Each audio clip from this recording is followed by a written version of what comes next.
প্রিয় একাদশ শ্রেণীর শিক্ষার্থীরা, কালকে তোমাদের পরিবেশবিদ্যা অর্থাৎ ইভিএস পরীক্ষা। তো এই এনভায়রনমেন্টাল স্টাডিজে তোমাদের দেখো কালকের জন্য গুরুত্বপূর্ণ, সব থেকে গুরুত্বপূর্ণ কয়েকটি কোশ্চেন তোমাদের সম্মুখে উত্তর সহ আমি উপস্থাপন করতে চলেছি।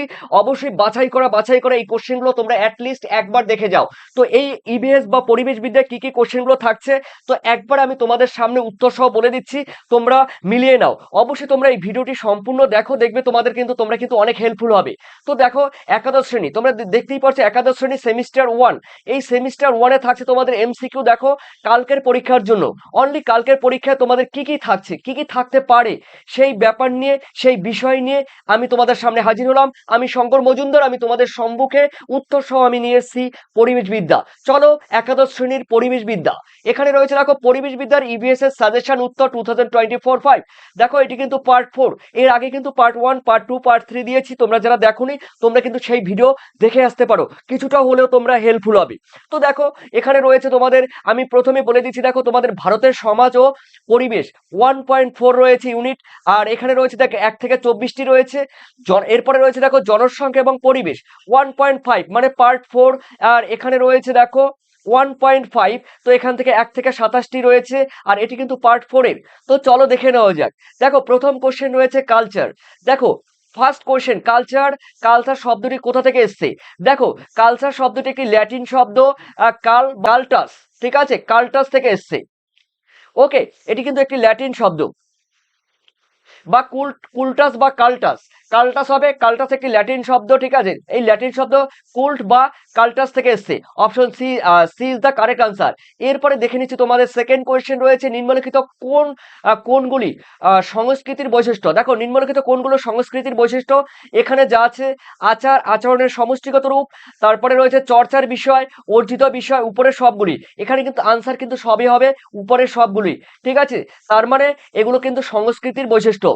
Option D is the correct answer. এরপরে দেখে নিচ্ছি তোমাদের 4, লিখিত কোন বিষয়কে বিষয়কে দেখো সংস্কৃতির দলিল বলা যেতে পারে? দেখো, নিম্নলিখিত কোন বিষয়কে সংস্কৃতির দলিল বলা যেতে পারে? এখানে 3 নম্বরে মিস্টেক হয়ে গেছে।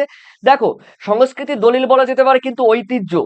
ঠিক আছে, সংস্কৃতির দলিল বলা যেতে পারে ঐতিহ্য, যেগুলো রয়েছে হিস্ট্রিক্যাল, যে সমস্ত ঘটনাগুলো বা যে সমস্ত জিনিসগুলো বা বিষয়গুলো রয়েছে, সে তার থেকে কিন্তু আমরা সংস্কৃতির দলিল হিসাবে আমরা বলতে পারি ঐতিহ্য। এই ইজ দ্য কারেক্ট আনসার। এরপরে দেখে নিচ্ছি 5-এ বলা হয়েছে একটি বৃক্ষরোপণ পুত্র সন্তান লাভের সমতুল্য। উক্তিটির কোন বইতে উল্লেখিত রয়েছে? দেখো, মৎস্য পুরাণ। অপশন কিন্তু D is the correct answer, মৎস্য পুরাণ। এরপরে রয়েছে তোমাদের 6, ভারতের কোন রাজ্যে সর্বাধিক পবিত্র বনবীথি রয়েছে? উত্তর কিন্তু হবে Himachal Pradesh. Option B is the correct answer. এরপরে রয়েছে দেখো তোমাদের সাথে রয়েছে পশ্চিমবঙ্গের কতগুলি পবিত্র বনবীথি রয়েছে? উত্তর কিন্তু হবে দেখো 670টি। Option C is the correct answer. এরপরে রয়েছে দেখো তোমাদের 8-এ, পবিত্র বনবীথি পূর্বে কি নামে পরিচিত ছিল? দেখো, Panchavati. Option B is the correct answer. এরপরে রয়েছে চিপকো আন্দোলন। চিপকো আন্দোলন কোথায় হয়েছিল? দেখো, উত্তরাখণ্ডে কিন্তু চিপকো আন্দোলন হয়েছিল। এই চিপকো আন্দোলনের নেতৃত্ব দিয়েছিলেন কিন্তু সুন্দরলাল বহুগুণা চিপকো আন্দোলনের নেতৃত্ব দিয়েছিলেন। এরপরে রয়েছে দেখো, সুন্দরলাল বহুগুণা কোন আন্দোলনের সঙ্গে যুক্ত? উত্তর কিন্তু বললাম একটু আগে, গ রয়েছে চিপকো আন্দোলনের সঙ্গে যুক্ত। ঠিক আছে, গাছকে বাঁচাও, গাছকে জড়িয়ে ধরে আর কি, সেই গাছকে বাঁচাও নিয়ে যে আন্দোলন হয়েছিল চিপকো আন্দোলন। 10-এ, চিপকো আন্দোলন কোন সালে অনুষ্ঠিত হয়েছিল? 1973 সালে। অপশন কিন্তু ক ইজ দ্য কারেক্ট আনসার। এরপরে রয়েছে আপিক্য।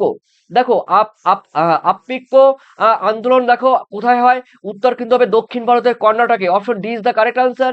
এরপরে রয়েছে আপিক্য আন্দোলন দেখো কত সালে হয়েছিল? 1983 সালে। Option B is the correct answer. Silent Valley, কেরালায় রয়েছে সাইলেন্ট ভ্যালি। সাইলেন্ট ভ্যালি কোথায় রয়েছে? দেখো, কেরালায় রয়েছে সাইলেন্ট ভ্যালি। ঠিক আছে, একটি একটি জৈব বা বাস্তু জীবমণ্ডল সংরক্ষিত এলাকা বা হটস্পটও বলতে পারো। অর্থশাস্ত্র কার লেখা? তোমরা কিন্তু ছোটবেলা থেকে জানো, Kautilya. Option B is the correct answer. এরপরে রয়েছে কাদম্বী। দেখো, কাদম্বরী রচনা কার রচনা? দেখো, Banabhatta. Option A is the correct answer, Banabhatta. এরপরে রয়েছে তোমাদের অভিজ্ঞান শকুন্তলম কার লেখা? দেখো, অভিজ্ঞান শকুন্তলম লেখা আমরা জানি Kalidasa. Option A is the correct answer. এরপরে রয়েছে বৃহৎ সংহিতা কার লেখা? দেখো, Varahamihira. Option C is the correct answer. তো এই 18-তে রয়েছে ভারতের সংস্কৃতির চর্চার সব থেকে উজ্জ্বলতম উজ্জ্বলতম যুগ কোনটি? উত্তর কিন্তু হবে মধ্যযুগ। Option C is the correct answer. মধ্যযুগ হলো কিন্তু ভারতের সংস্কৃতি চর্চার সব থেকে উজ্জ্বলতম যুগ। এরপরে অর্থশাস্ত্রে উল্লেখিত রয়েছে কি? দেখো অর্থশাস্ত্রে বন সংরক্ষণের কথা আছে। অর্থশাস্ত্র তোমরা জানো কৌটিল্যের, তো অর্থশাস্ত্র কৌটিল্য রেখা। আর বনভূমি বন সংরক্ষণের কথা আছে, জীববৈচিত্র্য সংরক্ষণের কথা আছে, গাছ কাটার শান্তির কথা আছে, উপরে সবগুলি অর্থাৎ all of the above. D is the correct answer. এরপরে দেখে নিচ্ছি তোমাদের কুড়িতে বলা হয়েছে কোন রাজার রাজত্বকালে প্রথম ভারতে প্রাকৃতিক সম্পদ সংরক্ষণের ব্যবস্থা রয়েছে? অশোক। দেখো সম্রাট অশোকের রাজত্বকালে। Option A is the correct answer. এরপরে রয়েছে 21-এর কারা প্রাচীনকালে কারা প্রাচীন কারা প্রাচীন ভারতীয় সংস্কৃতি সমৃদ্ধ করেছিলেন? দেখো আর্যরা, তারপরে ইংরেজরা, চৈনিকরা, মুঘলরা। দেখো উত্তর কিন্তু হবে আর্যরা। এই আর্যরা কিন্তু ভারতবর্ষের প্রাচীন ভারতবর্ষের যে প্রাকৃতিক সৌন্দর্য, সাংস্কৃতিক যে সৌন্দর্য, সেগুলো কিন্তু অনেকটা এগিয়ে নিয়ে গেছিল এই আর্যরা। ঠিক আছে, এই আর্য কথার মানে তোমরা জানো সভ্য জাতি। এরপরে রয়েছে দেখো তোমাদের 22-এ ভারতের মোট অফিসিয়াল ভাষার সংখ্যা কয়টি? 22টি। Option D is the correct answer. এরপরে রয়েছে দেখো 23-এ বলা হয়েছে কি দেখে নিচ্ছি। দেখো রিগনাই রিগনাই পোশাকটি দেখো কোন রাজ্যে রাজ্যে পরা হয়? দেখো এই রিগনাই পোশাকটি কিন্তু পরা হয় ত্রিপুরায়। Option C is the correct answer. দেখো লেহেঙ্গা তোমরা জানো, লেহেঙ্গা কিন্তু রয়েছে গুজরাটি, গুজরাট বা রাজস্থানের দিকে কিন্তু লেহেঙ্গার যে পোশাকটি রয়েছে সেটি ওখানে ব্যবহার বেশি করে করা হয়। আর রিগনাই হলো ত্রিপুরায়। Option C. 24-এ দেখো আন্তর্জাতিক মাতৃ দিবস কবে পালিত হয়? দেখো উত্তর কিন্তু হবে দেখো চৌঠা মানে মে, সরি এক্সট্রিমলি সরি, মে মাসের কিন্তু দ্বিতীয় রবিবার কিন্তু এই আন্তর্জাতিক মাতৃ দিবস কিন্তু পালন করা হয়, ইন্টারন্যাশনাল মাদার ল্যাঙ্গুয়েজ। ওকে, এরপরে দেখে নিচ্ছি দেখো তোমাদের 1.5-এর যেই চ্যাপ্টার বা ইউনিট রয়েছে সেখানে রয়েছে জনসংখ্যা এবং পরিবেশ। দেখো ফার্স্ট কোশ্চেন রয়েছে, এখানে কিন্তু মাত্র 27টি কোশ্চেন রয়েছে। পপুলেশন শব্দটির উৎপত্তি কোথা থেকে হয়? দেখো পপুলেশন শব্দটি কিন্তু ল্যাটিন শব্দ পপুলাস, পপুলাস থেকে কিন্তু এই কথাটি কিন্তু এসছে। Option C is the correct answer. এরপরে রয়েছে তোমাদের দুইয়ে বলা হয়েছে সুস্বাস্থ্যকর জনসংখ্যা। সুস্বাস্থ্যকর জনসংখ্যা বলতে কি বোঝায়? পুরুষ এবং নারীর সংখ্যা প্রায় সমান হতে হবে, সেটা হলো সুস্বাস্থ্যকর জনসংখ্যা। এরপরে 3-এ রয়েছে নিম্নলিখিত কোনটি জনসংখ্যার ঘনত্বকে সূচিত করে? দেখো জনসংখ্যার ঘনত্ব বলতে আমরা বুঝি কোন দেশের মোট জনসংখ্যা আর মোট জমির পরিমাণ। কোন দেশের মোট জনসংখ্যা এবং মোট জমির পরিমাণ দিয়ে ভাগ করলে যে অনুপাত বা সংখ্যা পাওয়া যায় সেটা হলো জনঘনত্ব বা পপুলেশন ডেনসিটি। অপশন কিন্তু এ ইজ দ্য কারেক্ট আনসার। তার মানে জনঘনত্ব কিন্তু আমাদের ভারতবর্ষে কিন্তু বিহারে সব থেকে বেশি, বিহারে। এরপরে সব থেকে কম হলো অরুণাচল প্রদেশ। 4-এ রয়েছে কি নিম্নলিখিত কোনটি পপুলেশনের ঘনত্বের পরিবর্তনকে বোঝায়? উত্তর কিন্তু হবে দেখো অপশন এ জন্ম প্লাস ইমিগ্রেশন। তারপরে রয়েছে মৃত্যু প্লাস ইমিগ্রেশন IM, আর এমিগ্রেশন মানে EM। ঠিক আছে, ইমিগ্রেশন আর এমিগ্রেশন।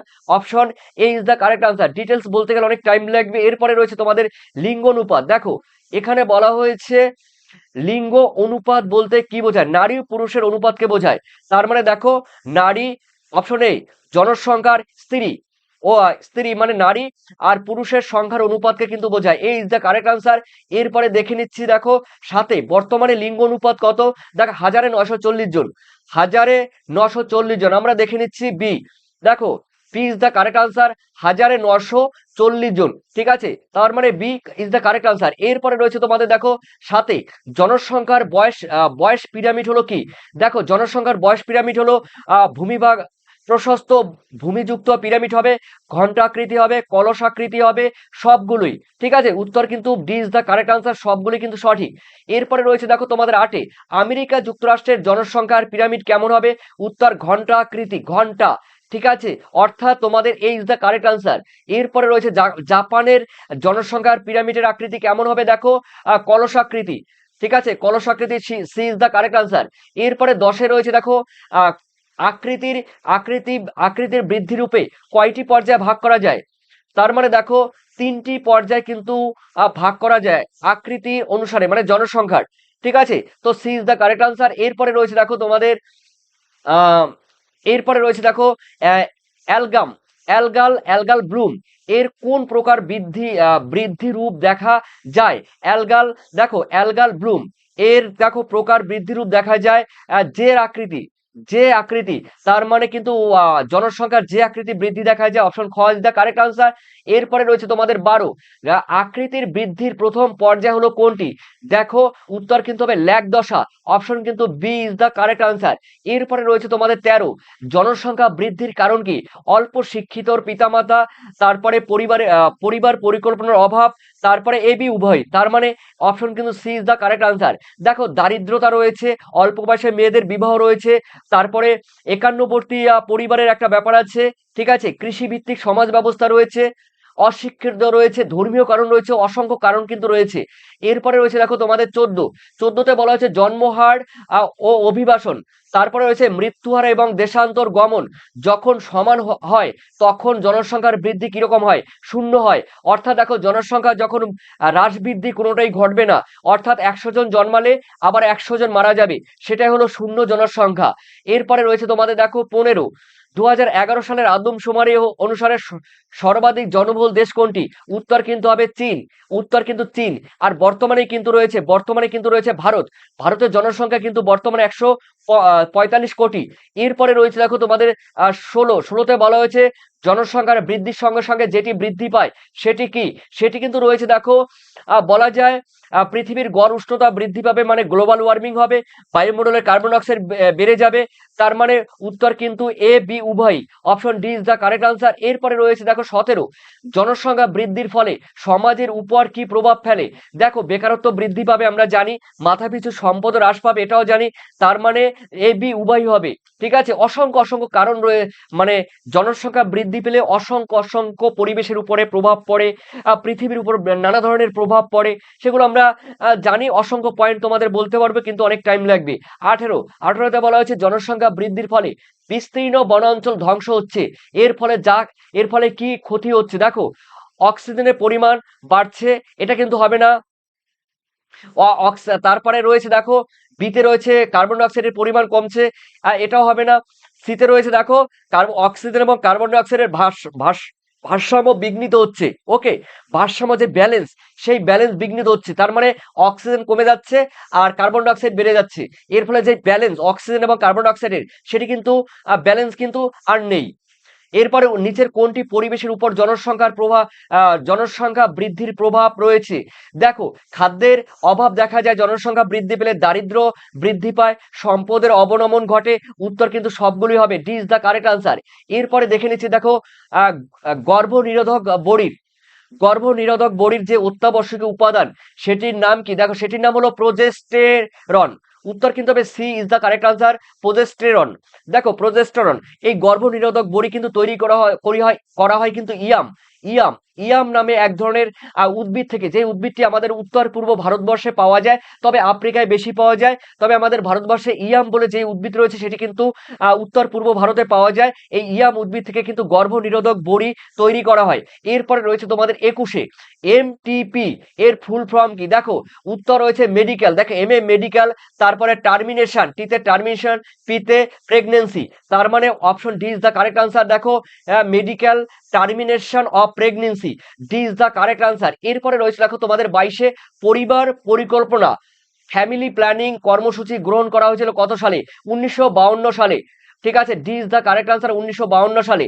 এরপরে দেখে নাও 23, জনসংখ্যা হতাশার তথ্য প্রদান করেন কে? দেখো Thomas Robert Malthus. Option A is the correct answer. জনসংখ্যার যে হতাশা তত্ত্ব সেটি কিন্তু দেয় কিন্তু রবার্ট ম্যালথাস। এরপরে রয়েছে তোমাদের 24, বলা হয়েছে নিম্নলিখিত কোন তত্ত্বটি জনসংখ্যার সামাজিক তত্ত্ব নামে পরিচিত? উত্তর কিন্তু হবে দেখো জনসংখ্যার হতাশা তত্ত্ব মানে থিওরি।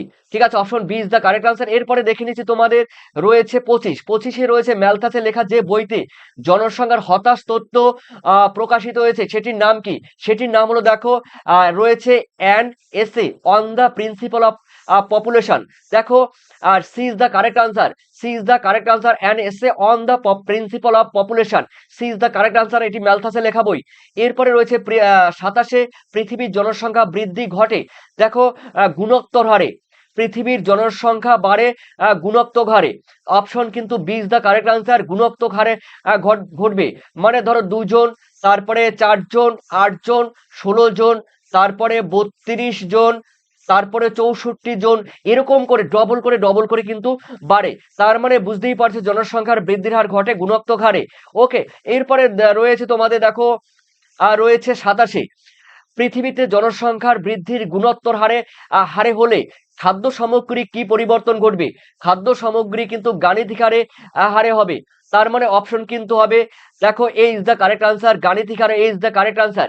এরপরে দেখো তোমাদের কিন্তু হয়ে গেল গুরুত্বপূর্ণ কয়েকটি তথ্য জেনে নাও 2011 সালের। 2021 সালে কিন্তু এখনো কিন্তু হয়নি, এই পপুলেশন গণনা কিন্তু এখনো পাবলিশড হয়নি। তো দেখে নাও কিছু গুরুত্বপূর্ণ তথ্য রয়েছে। প্রথম, ভারতের কোন রাজ্যে জনসংখ্যা সব থেকে বেশি? উত্তর হবে উত্তরপ্রদেশ। তারপরে রয়েছে ভারতের কোন রাজ্যে জনসংখ্যা সব থেকে কম? উত্তর কিন্তু হবে সিকিম। এরপরে দেখো তোমরা কিন্তু একটা কথা মাথায় রাখবে, এই কথাগুলো বলার কারণ কিন্তু এগুলো কিন্তু খুবই গুরুত্বপূর্ণ। দেখো এরপরে রয়েছে ভারতের কোন রাজ্যে জনঘনত্ব সর্বাধিক? বিহারের জনঘনত্ব সর্বাধিক। এরপরে বলা হয়েছে ভারতের কোন রাজ্যে জনসংখ্যার ঘনত্ব কম? অরুণাচল প্রদেশে, প্রত্যেক বর্গ কিলোমিটারে 17 জন। এরপরে রয়েছে দেখো তোমাদের 5-এ, ভারতের কোন রাজ্যে সাক্ষরতার হার সব থেকে বেশি? মানে শিক্ষিতর হার সব থেকে বেশি কিন্তু কেরালা রাজ্যে। এরপরে রয়েছে দেখো তোমাদের রয়েছে লাস্ট কোশ্চেন, ভারতের প্রত্যেক বর্গ কিলোমিটারে কতজন লোক বসবাস করে বা জনঘনত্ব কত? 382 জন। তো প্রিয় শিক্ষার্থী, এই ছিল তোমাদের গুরুত্বপূর্ণ কিন্তু একটি ভিডিও। তো তোমরা যারা এর আগের ভিডিওগুলো তোমরা দেখোনি, দেখো তোমরা এর আগে যারা এই ভিডিওগুলো দেখোনি, এখানে কিন্তু পার্ট 1 রয়েছে, পার্ট 1 রয়েছে, পার্ট 1ও কিন্তু তোমাদের ভিডিও দেওয়া হয়েছে। যারা পার্ট 1 এর ভিডিওগুলো দেখোনি তোমরা কিন্তু অবশ্যই পার্ট 1 এর ভিডিওগুলো দেখে আসতে পারো, তবে তোমরা ডেসক্রিপশন লিংকে পেয়ে যাবে। এটি কিন্তু পার্ট 2, এটি কিন্তু পার্ট 2 রয়েছে। এরপরে রয়েছে দেখো তোমাদের পার্ট 3, সেই পার্ট 3 এরও ভিডিও দেওয়া হয়েছে। তোমরা কিন্তু তোমাদের কালকে পরীক্ষা, এই শর্ট টাইমের জন্য দেখো তোমাদের সম্মুখে উপস্থাপন করলাম, এটি কিন্তু পার্ট 3। ঠিক আছে, আজকে কিন্তু পার্ট 4 দেওয়া হয়েছে। তো অবশ্যই ভালো থেকো, তোমাদের মূল্যবান কমেন্ট সেকশনে জানিয়ে দিও। থ্যাংক ইউ তোমাদের।